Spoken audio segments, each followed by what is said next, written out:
বিল আলামিন।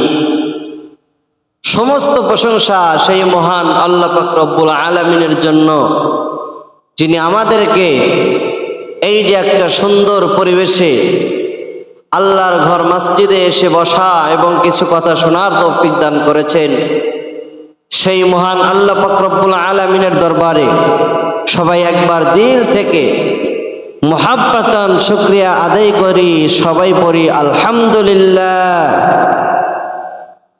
যে রাসূল সাল্লাল্লাহু আলাইহি ওয়াসাল্লামের অক্লান্ত পরিশ্রমে শান্তির ধর্ম ইসলাম আজকে 1450 বছর পূর্বে আমাদের কাছে এসে পৌঁছেছে, সেই রসুলের প্রতি আমরা সংক্ষেপে দরুদ পাঠ করি, সবাই পড়ি সাল্লাল্লাহু আলাইহি ওয়াসাল্লাম।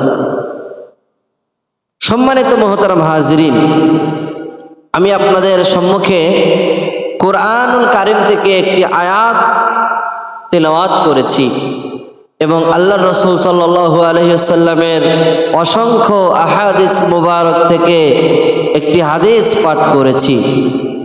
আপনারা সবাই দোয়া করবেন যেন আল্লাহ তাআলা আমার জবান থেকে এমন কিছু কথা বের করে দেন, যেই কথার দ্বারা সর্বপ্রথম আমি এবং আপনারা সবাই যেন উপকৃত হতে পারি, সেই তৌফিক যেন আল্লাহ তাআলা দান করেন। সবাই পড়েন আমিন। সম্মানিত ভাইরা আমার, বন্ধুগণ, কথাগুলো ভালো করে বোঝার চেষ্টা করবেন। আল্লাহ পাক রব্বুল আলামিন কোরআন শরীফের 21 নম্বর পারা 1 নম্বর পৃষ্ঠা সূরা আনকাবুতের 45 নম্বর আয়াতের মধ্যে আল্লাহ তাআলা বলে দেন, আল্লাহ পাক রব্বুল আলামিন বলেন, উতলু মা উহিয়া ইলাইকা ওয়া আকিমিস সালাহ ওয়ালাযিকরুল্লাহি আকবার ইন্নাস সালাতা তানহা আনিল ফাহশাই ওয়াল মুনকার ওয়ালাযিকরুল্লাহি আকবার আল্লাহু ইয়ালামু মা তাসনাউন। আল্লাহ পাক রব্বুল আলামিন বলেন, উতলু মা উহিয়া ইলাইকা ওয়া আকিমিস সালাহ, হে নবী আপনি পাঠ করুন যা আপনার কাছে ওহী রূপে প্রেরণ করা হয়েছে, ওয়া আকিমিস সালাহ এবং আপনি নামাজ কায়েম করুন। ইন্নাস সালাতা তানহা আনিল ফাহশাই ওয়াল মুনকার, নামাজ আপনাকে অশ্লীল এবং অন্যায় কাজ থেকে নামাজ বাধা দেবে, নিষেধ করবে। সম্মানিত ভাইরা আমার, বন্ধুগণ, বর্তমান জামানায় দেখুন নামাজ কিন্তু আমাদেরকে অশ্লীল কাজ থেকে, খারাপ কাজ থেকে, অন্যায় কাজ থেকে নামাজ আমাদেরকে বাধা দিচ্ছে না। তাহলে কি এখন আমরা এটা মনে করব যে নামাজ, আল্লাহ তাআলা যে বলেছেন নামাজ মানুষকে অন্যায় এবং অবিচার কাজ থেকে নিষেধ করবে, কিন্তু নামাজ এখন নিষেধ করছে না, তাহলে এটা মনে করব নাকি আল্লাহ ভুল করেছে? নাউজুবিল্লাহ, এটা বলা যাবে না।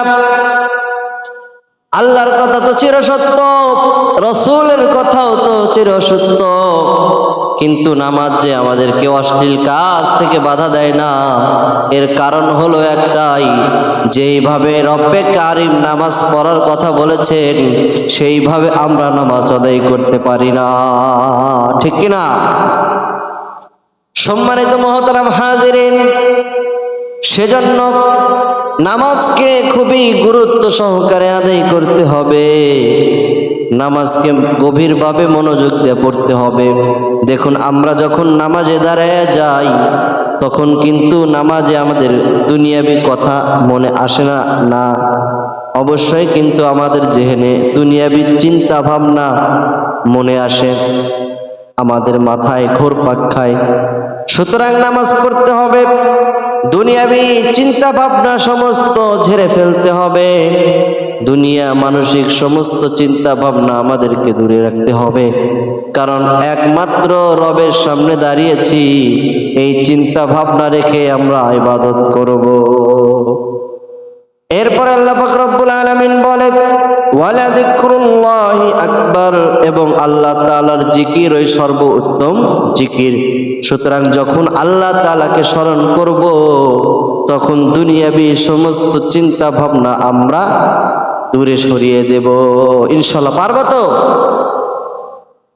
এবং আল্লাহ পাক রব্বুল আলামিন এরপরে বলছেন ওয়ায়ালামু মা লা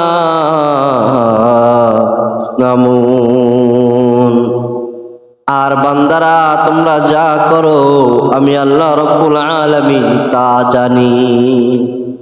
এখন এই কথা মনে করবেন না যে আমি বাজারে গিয়েছি, বাজারে যে আমার দোকান খুলেছি, আমার দোকানে মানুষকে মাপে ওজনে কম দিয়েছি, আমি গোপনে গুনাহ করছি, আমি অন্য বেগানা নারীকে দেখছি, আমি গভীর জঙ্গলে গিয়ে আমি গুনাহ করছি, আমি গর্তের মধ্যেও গিয়ে গুনাহ করছি।